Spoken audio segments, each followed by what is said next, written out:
last fling of the ovaries. What does this mean?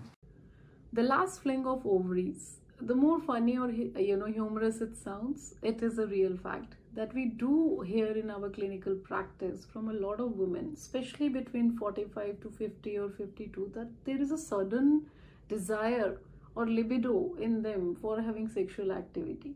Even the partner feels surprised that suddenly what's happening to you, and they feel sort of confused while they both are happy about it, but they suddenly are feeling awkward by this change which is transforming at an age where they did not expect it. We do see this very commonly in practice. Now, why it's happening? Again, there is no one standard answer.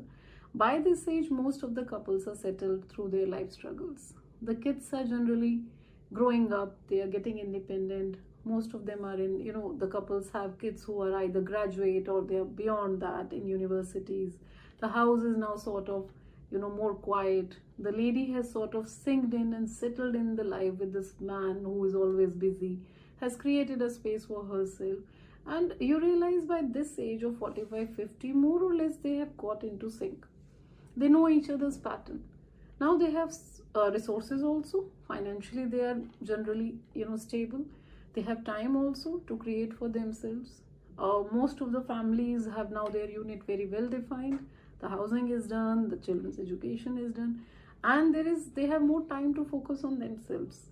So the lady redefines herself, and that's why I encourage perimenopausal women to, rather than going in depression that my kids are going out and there's no one there for me, you can redefine the dynamics and all the things which you have missed in terms of romance, companionship, can be really brought into scene now very easily, because now you have all the resources.